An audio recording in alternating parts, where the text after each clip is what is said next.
Nice to have you all here with us this evening. We are going to start by singing a special song requested by our comedian speaker. We're only doing this one song tonight. And this song has a lot to do with kind of the backdrop for his message tonight. And Amanda will be doing most of the singing, so hopefully you'll be able to hear her. It's a song about what this world really needs versus what the world does not need.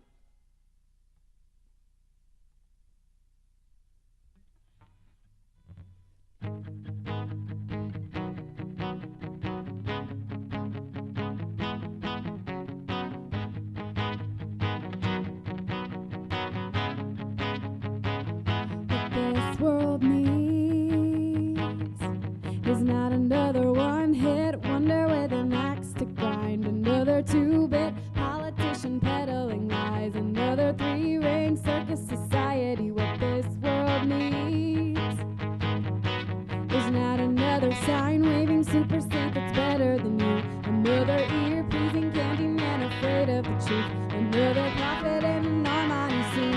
What this world needs is a Savior who will rescue, a Spirit who will lead, a Father who will love them in their time of need, a Savior who will rescue, a Spirit who will lead, a Father who will love. That's what this world needs.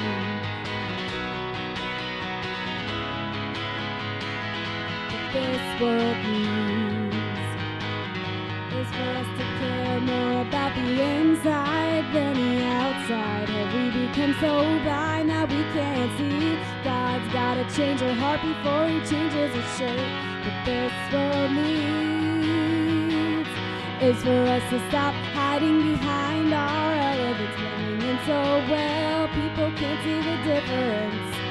It's the difference that sets the world free. What this world needs is a Savior who will rescue, a Spirit who will lead, a Father who will love them in their time of need, a Savior who will rescue, a Spirit who will lead, a Father who will love. That's what this world needs.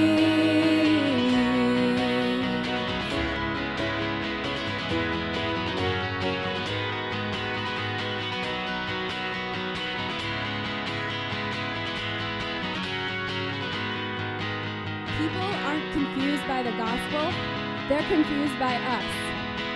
You see, Jesus is the only way to God, but we are not the only way to Jesus.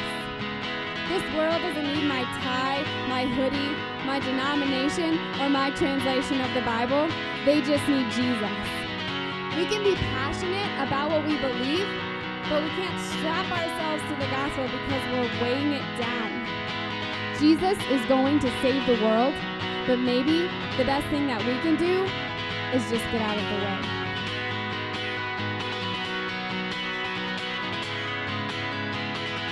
What this world needs is a Savior who will rescue, a Spirit who will lead, a Father who will love them in their time of need, a Savior who will rescue, a Spirit who will lead, a Father who will love. That's what this world needs.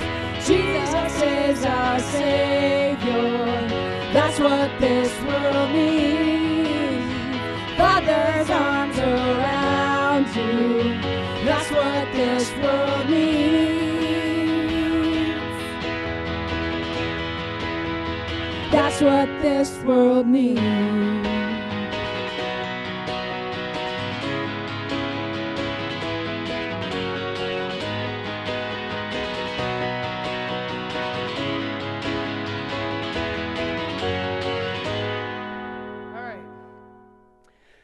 Man walks into a dentist's office and he asks the dentist what it would cost to have a tooth pulled. The dentist informed the man that it would cost him $80. The man said, "Oh, that's just too much money. Can you go any lower than that?" The dentist thinks for a moment. He says, "Well, I guess if I didn't use any anesthetic to numb the pain, I guess I could give it to you for $60. Man says, "That's still too much money. Can you go cheaper than that even?" Dentist thinks for another moment. And he says, "Well, I guess if I didn't use any anesthetic to numb the pain, and on top of that, I used just a typical pair of pliers, and I ripped the tooth from your mouth, I guess I could give it to you for $20. Man said, "That's still too much money. Can you go even lower than that?" The dentist thought for another moment. And he says, "Well, I guess if I didn't use any anesthetic to numb the pain, and then I used just a typical pair of pliers, and I ripped the tooth from your mouth, and then I gave the whole project to one of my dental students as an experiment, I could do it for $10. The man said, "Perfect. Please schedule my wife in for next Tuesday." The men are like, "Man, that's hilarious." Women are like, "That's not funny at all." But we need help. And that's the point of this whole performance, is the fact that we need help. All you need to do is flip on the news to see that we do need help. You watch the news long enough, the world needs help. People individually need help. We're not getting any better. I love the song that Mark and Amanda performed just a few minutes ago, because it gives us a list of stuff that we don't need any more of. So we don't need any more one-hit wonders. You know, these people who come out and they make a mega hit or a mega movie, and they live a life of destruction, and they're an example to the next generation. We don't need any more of that.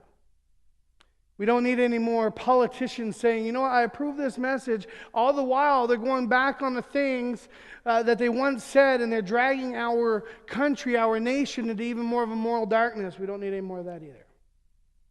We don't need any more three-ring circuses.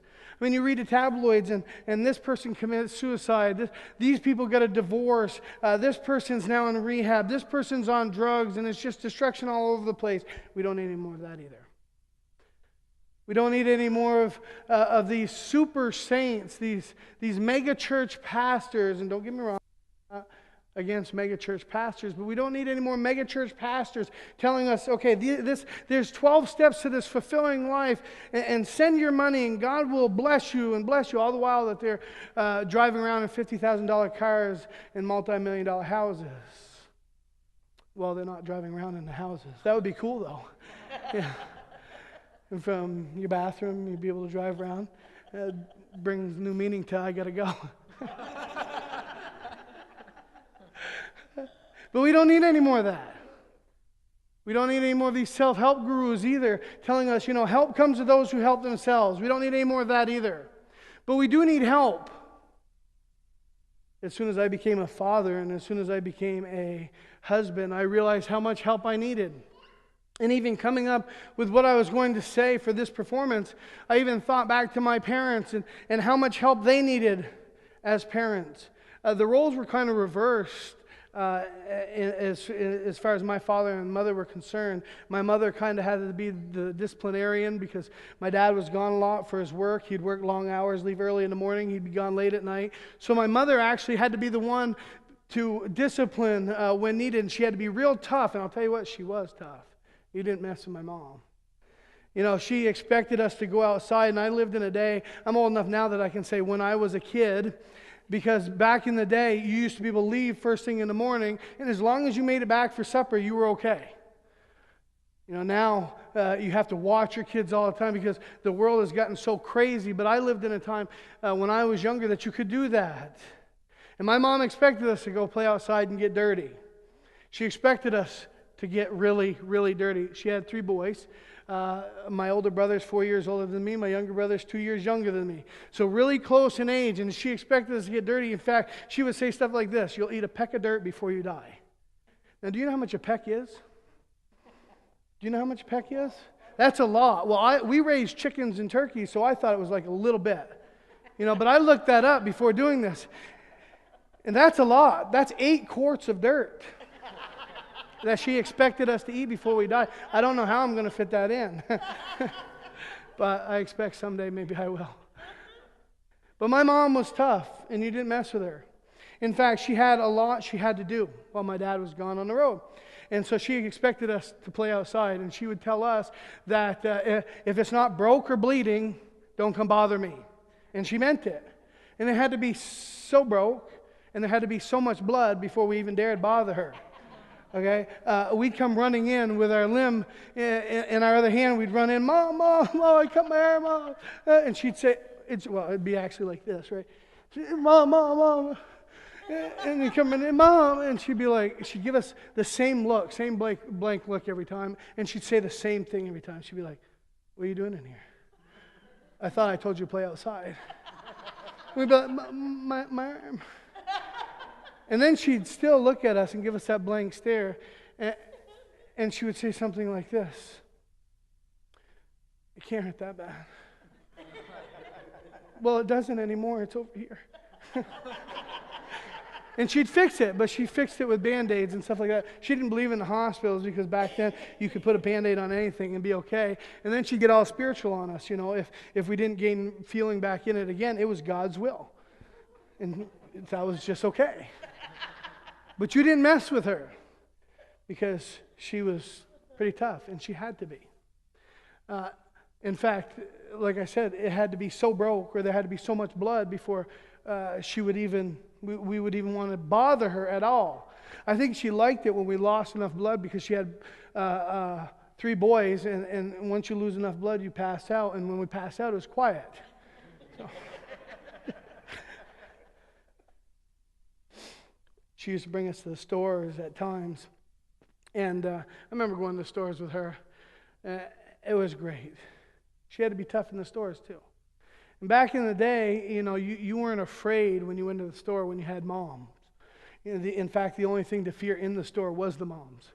You remember that? When you were chained in to the carts by fear, you didn't need those little buckly things anymore. I mean, you were chained in with fear because if mom said, get in the cart and stay in the cart, you knew if you got out of the cart, you would die.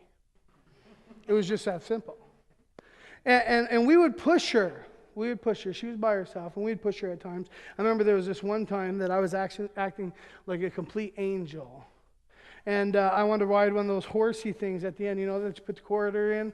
And she would give that to us every once in a while. If we were well behaved, she would treat us to that. She'd throw a quarter in there. And we had 3 boys, and times were tough. So we had to hurry up and be quick because you only got like 30 seconds, so you'd get your ride. And the next one would get on, and he'd get his ride. And the next one would get on, he'd get his ride, and we were done. But I remember one time I was acting like a complete angel, a fallen angel, demon, I think the Bible calls it. And I still wanted to use one of those horsey things, and my mom wouldn't let me because I was being miserable, right? So anyway, I knew her hands were full. I think she only had me that day. And she got ready to leave, and of course we went out, and she had her cart full of stuff. And I ran over to the horsey, the little quarter horse thing that I wanted to get on. And I got on there. And she was on me about getting off, and I weren't obeying. I was being rebellious. I was being a angel, demon, whatever you want to call it. And this little old lady, God bless her soul. I wish I could find her. I'd find her and send her a card or something like that. But she comes over and she goes, oh, the poor little angel. And my mother goes, Angel, my foot, you want him? And she would have given us away. Back then she would have really given us away. That was just the way the times were. You didn't obey, and hey, if she had to give you away, she could.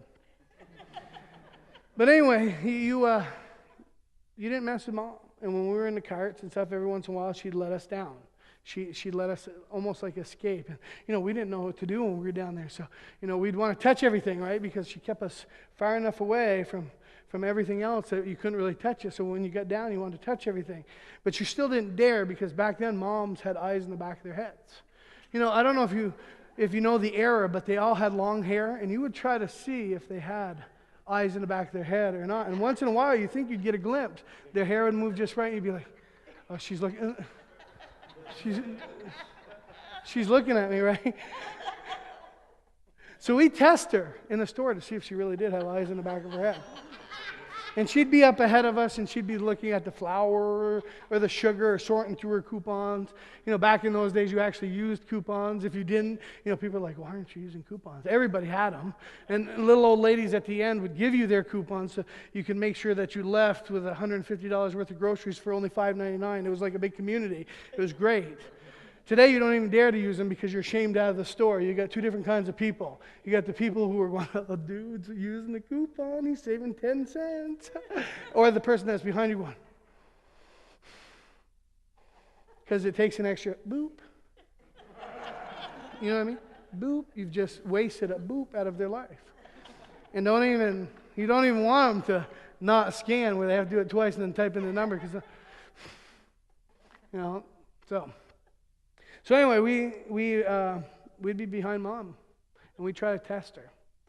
And when we go to reach for something to see if she had eyes in the back of her head, and we'd get about that close, we'd reach over like that, and we'd get about that close, and she'd go, you touch that, I'll cut your hand off.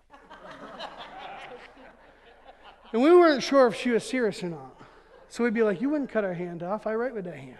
And then, of course, she'd get spiritual on us. God gave you two hands, you can learn to write with that hand if you need it. And we'd be like, well, what happens if I touch something with that hand?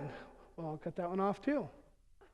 Well, then I wouldn't be able to write, and then she'd have some weird fact that she knew. She'd be like, there was a guy that learned to paint with his feet. If he can learn to paint with his feet, you can learn to write with your feet. So you just didn't mess with her.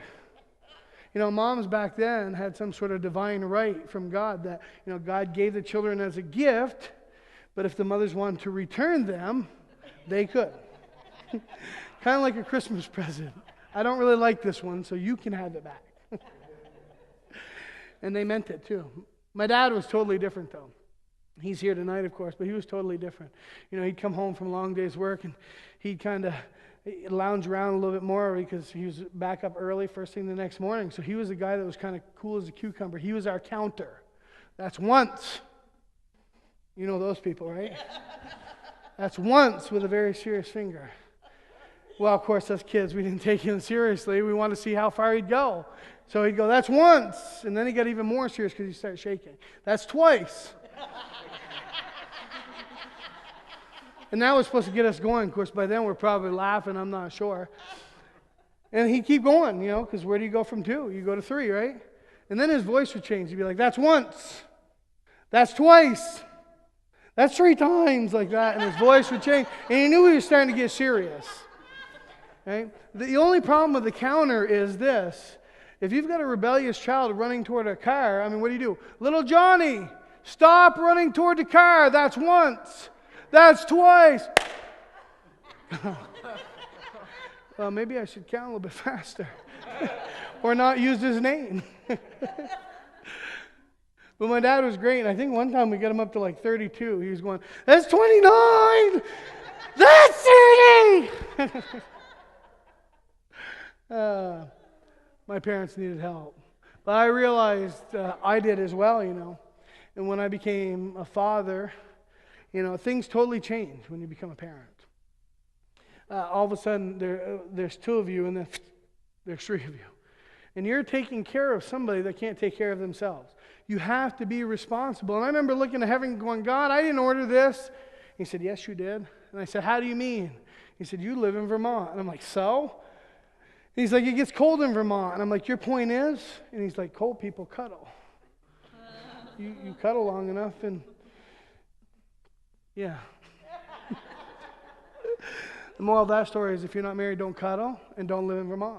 You'll be all set. But I knew we needed help. In fact, my wife needed help too. And I want to just say this before I go any further. I love my wife very much. But when she became a mom, she got a little crazy.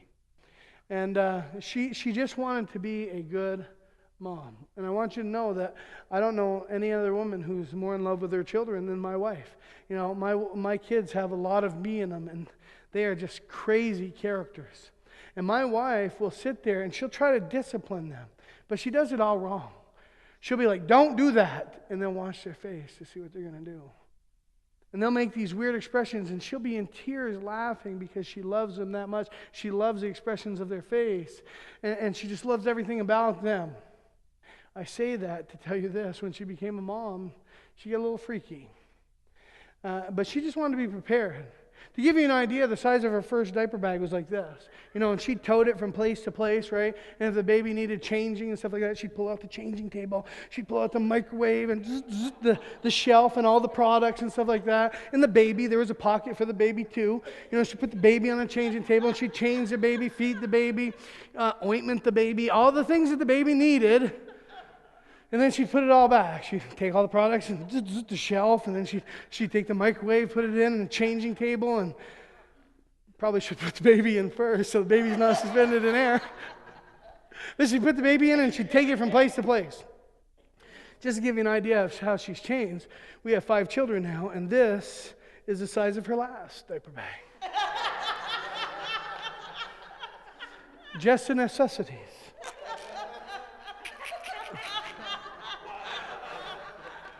A little ibuprofen. Who cares if the baby wets himself? I got a headache. So she's changed a lot. She's changed a lot. And she just wanted to be prepared. And she even got a little overprotective. She would tell you this as well. When we first had Timothy, we were driving from my parents to where we lived at the time in the same town, 5 miles away. From Back Coventry Road in Irisburg to Irisburg Village, Ray's Market. 5 miles, 5 minutes. That's it, tops. And it was my job at the time to put the baby in the car. And so I did. And of course, we were new parents. So I put the baby in, get the baby all settled, right in the seat behind my wife, who was in the passenger seat, and I was in the driver's seat, of course. And we drove 5 minutes. That's it. No more than 5 minutes. There's no traffic. Maybe met one car. But when we got there, she got out to get the baby, and I walked out from my seat, and I came up behind my wife, who was leaned in the back seat of the vehicle, and she was trying to take the baby out. And I was there to try to help her in case she needed it. And all of a sudden I hear this. Fellas, if a lady goes, it's either really, really good or it's really, really bad. Let me explain. If I choose tomorrow that I want to go out and pick my wife a bunch of wildflowers, right now they're dandelions, but it doesn't matter. If I get a whole bunch of dandelions and I bring them to her and say, I thought of you today, honey, here, I just wanted to give you these dandelions, she might be like, because it's really nice. If I decide one day that I'm going to go out and get a really nice, expensive piece of jewelry for her, and I surprise her late at night, she's had a long day, and I hand it over to her and say, I love you so much, here, take this. She might open it and go, those are good ones. But I'm thinking, I haven't given her any flowers, and I haven't given her any jewelry, so this cannot be a good. So I asked her, honey, what's the matter? And she said quietly, she said, the baby's not buckled. Well, let me just explain. The baby was buckled. He just wasn't into the base. So if we'd gotten into a car accident, he'd have been all right. He would have just gone all over the back seat and stuff like that. In his car seat would have been like an amusement park ride. It would have been great for him. But I'm thinking, I'm a new dad. I'm going to have to work on that. And I even think I said something like that. I think I said something like, well, I won't do that again. And then she turned and looked at me. And when she did, her eyes were glowing red. And she repeated the same thing that she had first said, but her voice changed. And she said, the baby.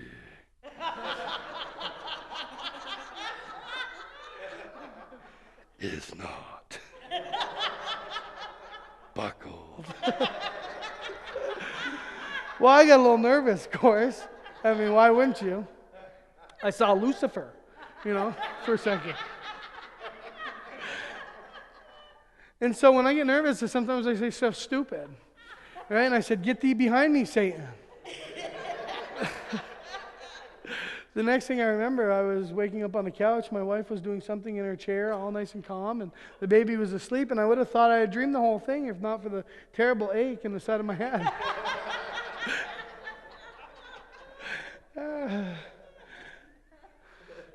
We need help.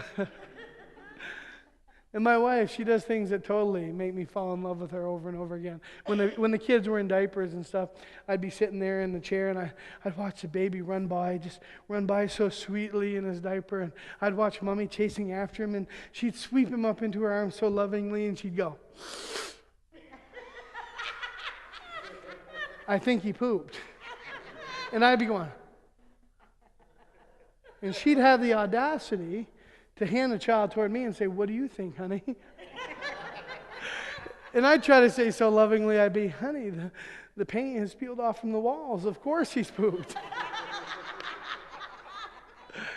And maybe some of you women who are here who are mothers can help me with this. Why is it when a mother hears the gag reflexes of her child, to start, and her hands go like this, and she runs to go try to catch it? I totally don't understand that at all. You know, men, you can call us cowards if you want to, but we're more strategists. You know, because we've seen little children throw up. I mean, they're about this tall, but, you know, they're filled all the way to the top with the throw up. You know, and they don't just go, and get it done and over with. I mean, that's not a child. A child goes,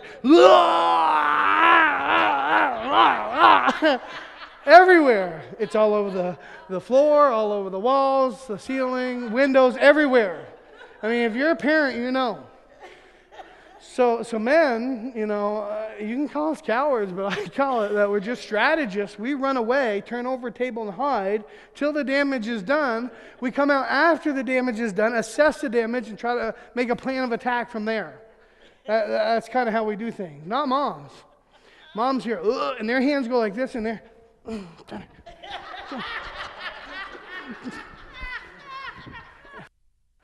and my wife will do that, and she'll come to me, and I'll come out afterwards, and everything's covered. My wife's covered, and she'll come over and she'll show me what she got, right? And I'll be going, "Why?" And she'll be like, "I didn't want it to make such a mess." And I'll go,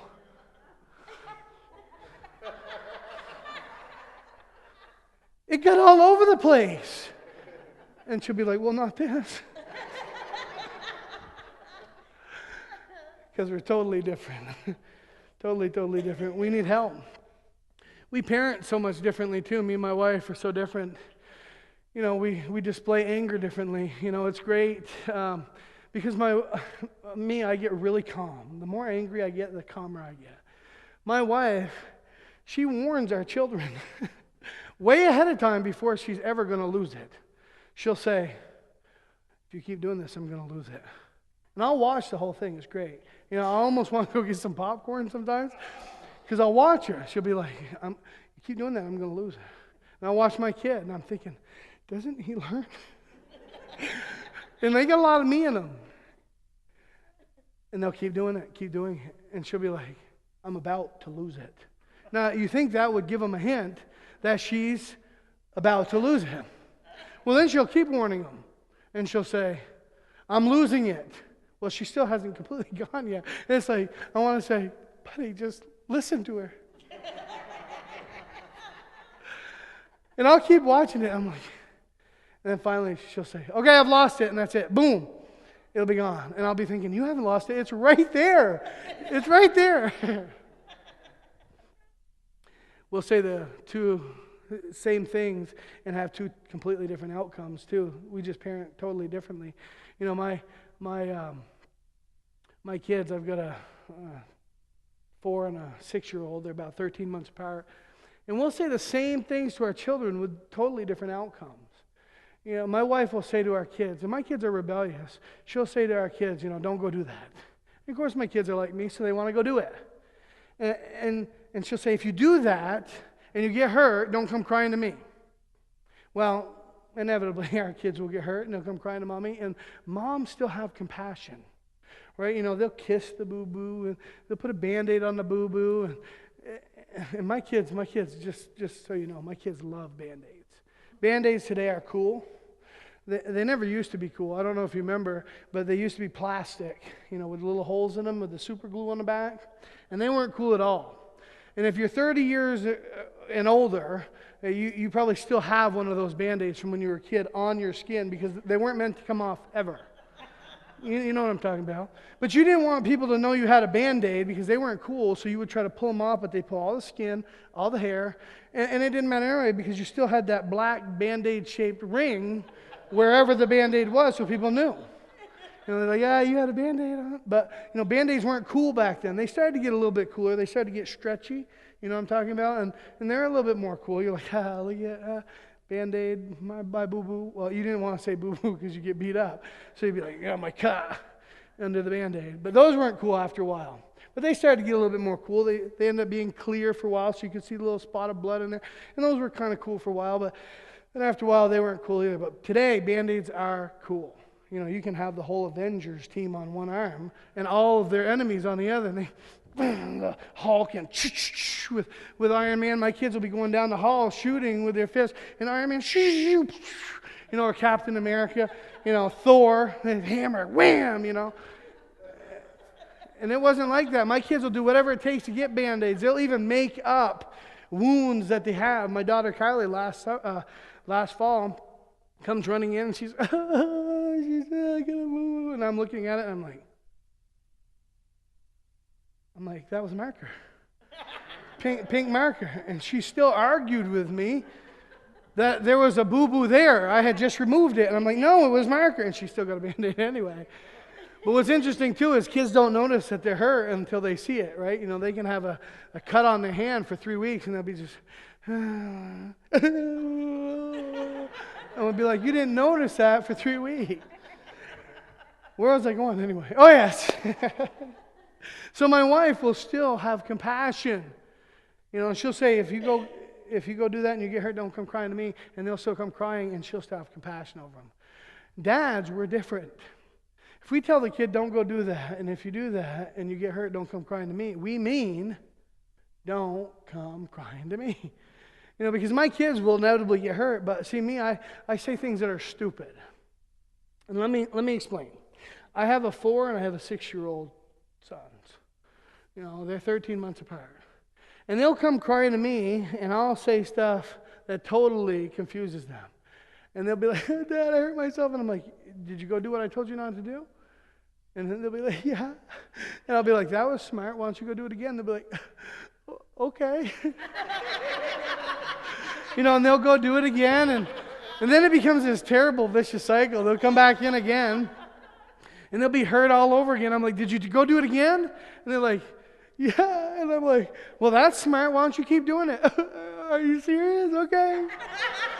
You know, that totally confuses them. But we need help. Because we're not okay on our own. 4 things I just want to get to tonight.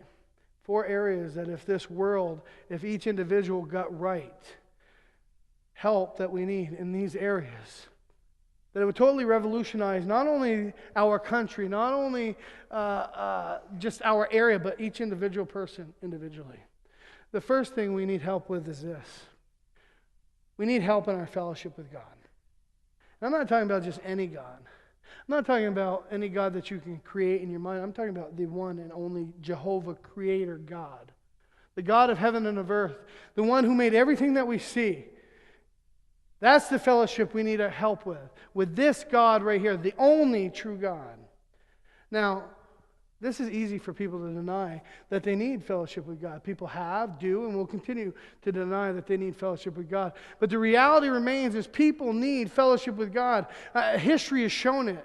Every culture, every civilization has shown a search after God. Now, the concepts have changed. The way they've gone about it have changed.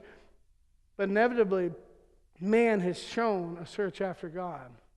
Paul the Apostle helps us to understand why that is in the book of Acts chapter 17, in verse 22 down through 27. And this is what he says. It says, so Paul, the Apostle, standing before the council, addressed them as follows. He said, men of Athens, I notice that you are very religious in every way. For I was walking along, I saw many of you, all your many shrines. And one of your altars had this inscription on it. Said, to an unknown God. This God whom you worship without knowing is the one that I am telling you about. He is the God who made the world and everything in it. Since he is the Lord of heaven and earth, he does not live in man-made temples, and human hands cannot serve his needs, for he has no needs. He himself gives life and breath to everything and satisfies every need.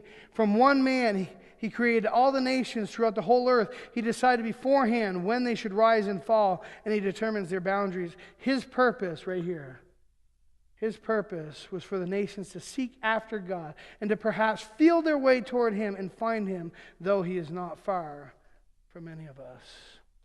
You see, man has a natural search after God. The only problem is we fill that need with all kinds of things, all kinds of stuff. And some of that stuff can be good stuff. We can fill it with family, with work, with money, which is not evil. Even though people say money is evil, money is not evil. The love of money is the root of all evil, and the love of it is, but money itself is not evil. But we fill our lives with all this stuff, and it never completely satisfies. We like to illustrate it like this. It's like God, figuratively speaking, put a God-shaped hole in each one of our lives. And we try to fill it with all this stuff. But it's like trying to put a round peg in a square hole. And even if you cut it down to size, there are still gaps. And as we try to fill our lives with all these things, except for the fellowship with God, there are gaps. It's never completely satisfying. Anybody who denies this will go through life completely unsatisfied, fully. Now, they might live a decent life, but they'll never live a completely satisfied life without proper fellowship with God. Solomon, the wisest man in the Bible, other than Jesus Christ himself, illustrated it this way in one of his verses in Ecclesiastes chapter 1. He said, without God, all is vanity. It's like grasping at the wind. Now, I don't know if you noticed, but it's gotten nicer out and you put your hand out the window. I love that. And when you're going down the highway, 60 miles an hour, you can feel the wind. It's tangible. There's something there to grasp at. There's something there. You can feel it, the power of it. In fact, I like to play with our sons because they'll put their hands out the window backwards and it almost feels like there's power leaving your hand because the wind is something tangible. You know it exists because you can feel it in your hand. But the problem is when you grasp it and you pull it in, you bring in nothing. That's what it's like. Life without fellowship with God is like nothing. You can go through the whole life and you leave with nothing. I just watched my grandfather, 96 years old, pass. And he left behind his house. He left behind all of his vehicles. He left his family, his clothes, everything, even his shell. The only thing he left this earth with was fellowship with God. That's it. That's the only thing you can leave this earth with is a fellowship with God. Everything else you leave behind because everything else is like grasping at the wind. And without God, everything is vanity. Solomon also gave us a purpose for living. Paul said the purpose for living is to seek after God. Solomon also said, just so you know that the Old and New Testament, the Bible goes together just like that. These writers, even though they were thousands of years apart, had so much in common. Solomon said our purpose is to fear God and to keep His commandments. Now, this isn't the kind of fear like, this is a respectful fear, where we put God in His proper place. The problem is God has been reduced to a curse word. Or something you say when you're happy. Oh my God. And that's not okay. The lack of respect for God is at an all-time low. And Solomon got it right when he said our purpose is to fear God, to respect God, and to keep His commandments. How do we do that? Well, by learning who He is. Through His Word, the Bible, what I just read out of. That's how we learn who He is. That's God's written word to us. In fact, Jesus Himself said, man shall not live by bread alone, but by every word that proceeds out of the mouth of God. We learn who God is through His Word. We learn who we are through His Word. And we learn that we need that gap bridge through God, from God through His Son Jesus Christ. In fact, Jesus said this. He said, I am the way, the truth, and the life. No one comes to the Father except through me. So I want you to understand that faith in and a relationship with Jesus Christ is fellowship with God. That's how we do it. Second thing we need is this. We need salvation from sin. Now, people don't like that word sin, but I'll tell you what, it is very, very easy to explain. Anything contrary to God is sin. That's it. God says don't lie, and we lie, it's a sin. God says don't murder, and we murder, it's a sin. God says don't steal, and we steal, it's a sin. God says don't gossip and slander and cut down your neighbor, and we do that, it's a sin. But you know what? People will deny this. It's easy to deny. People do, and will continue to deny this. That they don't need salvation from sin, and sin is not anything that they even believe in. But you talk to somebody long enough, and sin becomes obvious. You don't have to talk to somebody very long until you see that sin is very, very apparent in their life. And we need help because the problem is sin in our lives. But it gets worse. Because you get into the book that Paul wrote to Timothy, and Paul writes this. He says that the sin lives inside of us. So now we have an even bigger problem, because sin is the problem. Sin lives inside of us. Well, it gets even worse. Because you get into the book of Isaiah, and Isaiah says that our sin separates us from God. He hides his face from us, and he will not hear us. Well, if our sin separates us from God, sin lives inside of us. Sin's the problem. That means we can't be with God. There's a gap. Enter Jesus Christ, who says, you know what, I'll set you free from this sin. He who the sin sets free is free indeed. See, Jesus Christ answers the question for fellowship with God. He answers the question and the need for salvation from sin. He does that by setting us free as we put our faith in Him. That faith in, that relationship with Jesus Christ ends up setting us free from the bondage of sin. Does it in two ways. Sets us free. See, when Jesus Christ died on the cross, He set us free from the guilt of sin. We no longer have to be guilty for the things that we've done in our lives. We will not be held responsible before God. And that should compel us to want to live a better life for Him. The second way He set us free is by giving us the Holy Spirit to help guide us in our life. The power of sin has no more grip on us because of what Jesus did on the cross. Which brings me to my next point. We also need guidance for life. Wouldn't it have been nice to have a guidebook for life? I wish I'd have had a guidebook for life to help me to understand how to be a father and a husband.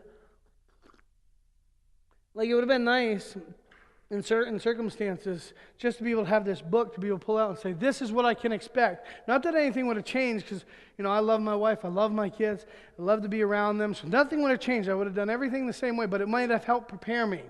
For instance, it would have been nice to have a guidebook that would have helped me to understand that before I drift off to sleep every night, that I would be joined by 2 feet-shaped popsicles on my side of the bed. You get that?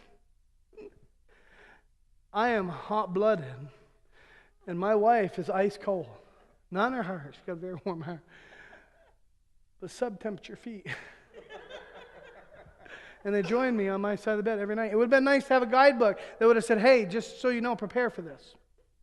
That would have been nice. It would have been nice to help me to understand that my wife would be able to wake me up with one word.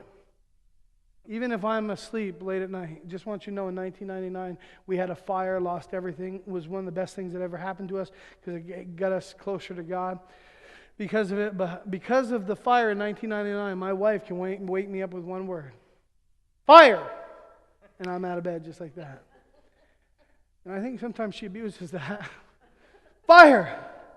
Oh, you're up? Can you get me a glass of water?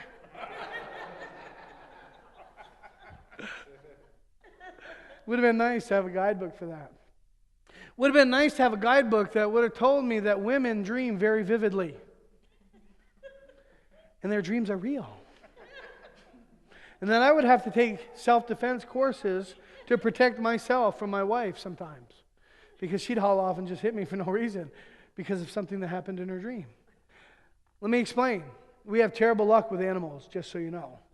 Everything we touch that's an animal dies. Fortunately, we still have 2 dogs, but we've had rabbits dead. We've had chickens dead, turkeys all dead. We had a goat, hung itself. Had it on one of those run things, thought that would be good. Twisted itself up, hung itself, sitting there stiff as a board. Our kids are totally desensitized. They could care less. Kill it, I've seen that killed before.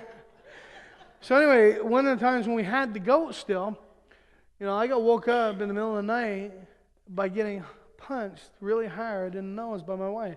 And I woke up and I'm going, checking to see if I got blood. And I'm like, why did you just hit me? And she's like, foxes. Foxes were getting the goat. And I'm like, let them get the goat.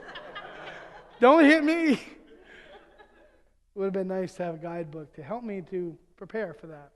It would have been nice also to have a guidebook that would have helped me to understand that there would be mornings that I would have to apologize and to make up for things that happened in her dream that I did to her. We'll be sitting there having a cup of coffee and she'll be like, and I'll be like, what's the matter? Nothing. Let me tell you what, if one of your spouse, not one of your spouses, because that's not okay. If your spouse says nothing, it ain't nothing. It's something. I'm like, what's the matter? What's the matter? I don't want to talk about it. Come on, honey, please. I want to help here. Well, you should have seen what you did to me in my dream. And I'll be like, what? You were so rude to me. We were in a group of people, and these stories are true. You were so rude to me, and I came up, and you totally ignored me like I wasn't even your wife. I'm like, I wasn't there. Yes, you were. No, I was lying right next to you. Well, it was so real, it was like you were. Would have been nice to have a guidebook for that. Would have also been nice to have a guidebook that would have helped me to understand that women ask questions that can't be answered. 2 multiple choice questions. Now, don't get me wrong, I love multiple choice questions. I got a 1 out of 4 shot in school. I love that. A, B, C, or D. It was easy. I might get a D because I just guessed. But these are 2 multiple choice questions you can't answer ever. And let me illustrate this way. I have a 4 and a 6-year-old son, 13 months apart. They're almost same height, same weight, everything. And my wife has this terrible rule in our house: no wrestling in the house. Now, when you've been blessed with a 4 and a 5-year-old, 4 and a 6-year-old that are 13 months apart, no wrestling in the house is a terrible rule. Because I get UFC and wrestling mixed with boxing and uncensored, all for free. I don't have to pay the $49.99. I can just say, go at it, and they'll go. And sometimes they'll get going really, really good, right? And sometimes, I'll even egg it on a little bit, which is not okay, but it's fun. And they'll be getting going. I'll be, wait, buddies. Wait, you go over there and you go over there. And I'll announce you and wait for the bell. And I'll be like, in this corner, weighing 42 pounds, at age 4 years old, with a reach of 22 inches. I do this. Specializing not in kickbox fighting, but in kicking and biting, is Caleb Prue. And he's going, and I'll be like, not yet, buddy, wait. And he's waiting for me just to give him the signal that he can go. I got to introduce your brother first, just a second. Okay. And in this corner, and Josiah's already ready. And in this corner, at 6 years old, weighing 44 pounds with a reach of 24 inches, specializing not in jiu-jitsu, but in I'm going to get you, is Josiah Prue. And he's a growler. And he'll be all ready, and I'll be like, ding, ding, ding, and I'll watch him. A couple minutes into it, I'm ready to go get some popcorn. It's good. It can go as long as I want because they have all kinds of energy. They can go all day. But then my wife will come in. And she'll ask me these 2 questions I can't answer. She'll be like, were you going to let them keep wrestling or were you going to stop them? I can't answer those questions. Because if I say I was going to stop them, then I lie. If I say I was going to let them keep wrestling, then I die. And she does it with other things too. The trash is a good one that she does it with. My job is to take out the trash. But men love to be good stewards of the trash bag. I don't want to stand before God and Him say, why didn't you use every inch of the trash bag? So we do one of these things. Right? And we can compact that trash down pretty good. And so I'll have something, and I'll look over there, and it'll be overflowing. And you can only do that so many times before it comes back up and still stays above the rim. So I'll be sitting there, and I'll have something that I want to throw away. And I'll go over there, and I'll do that. And it'll come back up. And I'll set it on top, and you get it balanced so that you can walk away. And as I walk away, she waits to ask me these 2 questions. Were you going to take the trash out, or were you going to let it overflow all over the floor? Well, you know my dilemma. If I say I was going to take it out, then I lie. If I say I was going to let it keep overflowing all over the floor, then I die. Would have been nice to have a guidebook to help me to understand that. It would have just been nice to have a guidebook for all kinds of different things in life. It would have been nice to have a guidebook to help me to know that men should never use feminine products. And I know we all need help, so let me explain. There are 350,000 feminine products out there. Shampoos, facial washes, scrubs, lotions, everything. 150 of those have made it into our bathroom. Guess how many I use? Just 3. I use soap because I was brought up with soap. My mom used Ivory soap to wash our hair and then our body. But then we went to shampoo too, and I understood that because shampoo, your hair is different than your body. So I understand that you need soap and then that you need shampoo. And now I use just 3. I use soap, but they named it body wash so that they can market it better. So soap or body wash, I use shampoo, and then I use conditioner because I'm losing my hair. So the few strands that I have left, I want to be nice and soft and gentle for my wife. So that when she decides she wants to run her fingers through the few strands that are left, they're nice and soft to her. So that's all I use. But my wife, wanting to help me one day, one thing you might not be able to tell about me is I got a very porous nose. And wanting to help me one day, my wife brings me this product of hers. And she said, you should try it. It's facial wash. I'm like, okay. And she said, it's exfoliating. Doesn't that sound wonderful? It's exfoliating. Exfoliating. It will help you. And I'm thinking it's exfoliating. Okay. Well, let me just tell you guys that exfoliating to a woman means excruciating to a man. Okay. And on top of that, it had pore minimizer. I'm thinking, oh, pore minimizer. I get pores. I can get rid of those pores, or it'll help out. And she's like, yeah, you just rub that on your face. So I got in the shower, and I lathered up, and I washed my face, and sure enough, it sucked every pore off my face, and I washed them raw straight down the drain. They were gone. And I walked around for the next 4 days with what looked like sunburn on my face, and people even commented, oh, you were out in the sun, huh? No.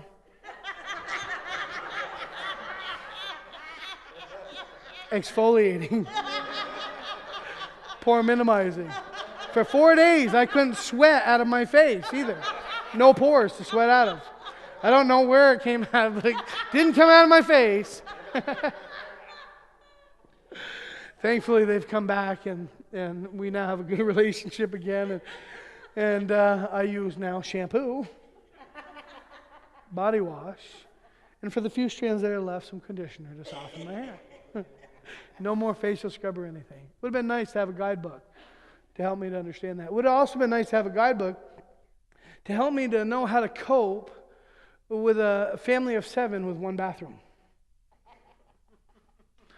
Because sometimes you have to wait to go to the bathroom. And what's interesting now is I realize that sometimes you wait long enough and it goes away. And I'm at the age now where I don't care where it went. I'm just glad it went away. Would have been nice to have a guidebook for that. The reality is we need guidance in life. We're not getting any better. We need help. God is the one who guides. He uses His Word to help guide us for life. In fact, Proverbs tells us this: a man left to himself only leads to destruction. Without God, it leads to destruction. Click on the news, you can see it. Talk to somebody long enough who doesn't have that fellowship with God, that salvation from sin, and isn't yet letting the Holy Spirit guide them, and you can see it. We need guidance for life. We need God to guide us. It starts at an early age, too. My kids are not okay. They need help, too. You know, I'm a bivocational pastor, and my other job, I go from farm to farm to farm. And one time I had my oldest son and my oldest daughter with me. They're 3 years apart. I think Timothy was 8 or 9 at the time, which would have made Anna 5 or 6. At the time, my daughter loved cats. Now she loves horses. Could care less about cats. But she loved cats at the time. And all she wanted to do was see them. She didn't even need to pick up and hold them. She just wanted to see them. And we happened to be at this one farm. We got ready to leave. She couldn't find a cat. So we pull out and we're leaving. And Timothy spots on the way by in the hay barn a cat. And he's like, Anna, there was a cat in the hay barn. And she goes, what? And he said, there was a cat in the hay barn. She's like, what? And so he really wants her to hear her. So there was a cat in the hay barn. She's like, what? So then he's getting frustrated. He's like, there's a cat in the hay barn. What? So I turn my mirror to see why she can't hear him. Right, so then he says it really slow for her. There's a cat in the hay barn. And she's looking down playing with a toy. Just waiting for him to say that so she can go. What? Just to irritate him. That's my girl. But it starts at an early age. We need guidance for life. Just ask my son Caleb. Any gum stuck anywhere is his. Doesn't matter where. Just to give you an idea of how much guidance we need, he'll come running up to us, chewing some gum. My wife would be like, "Where'd you get that gum?" And of course, Kylie's like a second mother. She'll be like, "He got it under the table." And my wife would be like, "Ew, get that out of your mouth." And just to give you an idea of just how bad off we are, I'll look at her and say, "He's already been chewing it for a minute. The damage is done. Just let him keep going." The rest is bonus. Proverbs is so right, because when it says that a man left to themselves without God leads to destruction, we can see it more and more. Any nation without God has slid into moral darkness. Enter Jesus Christ, who says, "I am the good shepherd." A shepherd guides. He also says, "I am the light of the world." So not only does he guide, he lights the way as he guides. Can't beat that. Fellowship with God, salvation from sin, guidance for life. And the last one is this: we need immortality. It starts at an early age, doesn't it? When we're kids, we become Superman, and bullets are shooting off us, and we can't die. It doesn't hurt us. And we'll jump off the bed. And then as you get older, you realize, we're not immortal anymore. You get to a stage of your life when something happens, and you think, I can't live forever. I'm not invincible. And then instead of looking to the comics and the cape where we're superheroes, we look to medical science, and we see these heart transplants, these kidney transplants, dialysis machines, and all these things that are absolutely wonderful, but all with the same goal: to help men live forever. But we can't. Our bodies, our minds are wearing out. I look in the mirror, and each and every day I see my dad more and more. There's a time where you say, "I'm never going to be like my folks." And I see my dad more and more. And I don't like it.